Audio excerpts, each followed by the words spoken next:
तर मराठा आरक्षणासंदर्भातली आणखी एक मोठी बातमी। मराठा आरक्षणाबाबत क्युरेटिव्ह पिटिशन आता सर्वोच्च न्यायालयाने स्वीकारली आणि त्याच्यावर सुनावणी सुद्धा होणार आहे। त्यामुळे राज्य सरकारसाठी सुद्धा हा तितकाच मोठा दिलासा म्हणावा लागेल।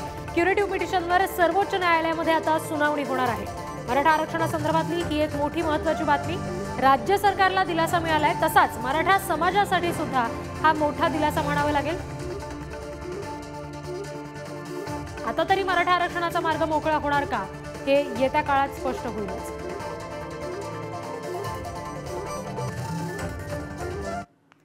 तर या सगळ्या संदर्भात बोलताना राज्य सरकारने नेमकं काय म्हटलंय हे पाहणं सुद्धा तितकंच महत्त्वाचं आहे। राज्य सरकार मराठा समाजाच्या बाजूने आहे असं मुख्यमंत्री एकनाथ शिंदे यांनी म्हटलंय। त्यामुळे आरक्षणासाठी आम्ही सर्वतोपरी प्रयत्न करणार असं शिंदेंनी स्पष्ट केलंय। राज्य सरकार हे मराठांना टिकेल असं आरक्षण देण्यासाठी प्रयत्न करेल असं वारंवार एकनाथ शिंदे सांगताना दिसतात। आणि आता पुन्हा एकदा जरांगेंनी हा सगळा इशारा दिल्यानंतर, अल्टिमेटम दिल्यानंतर पुन्हा एकदा शिंदेंनी ही एक सावध भूमिका घेतली। जरांगेंना उपोषण करण्याची वेळच येणार नाही असं शिंदेंनी म्हटलं। त्यामुळे मराठा समाजाने संयम राखण्याची गरज आहे असं देखील मुख्यमंत्री शिंदे यांनी म्हटलेलं आहे।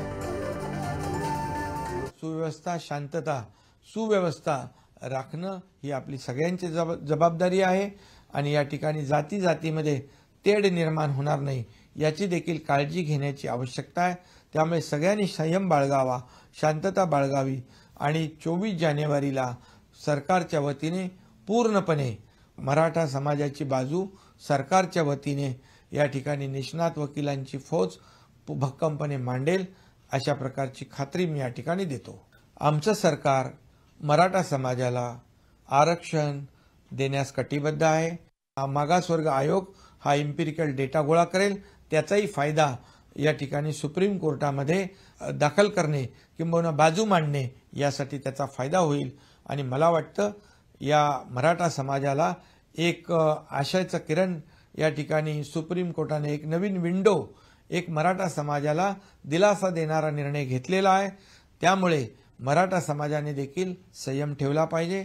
माझं आंदोलनकर्ते इतरही कोणी असतील, जरांगे पाटील असतील, त्यांना देखील आता आंदोलन करण्याची वेळ येणार नाही अशा प्रकारची भावना, अशा प्रकारचं मत आमचं आहे।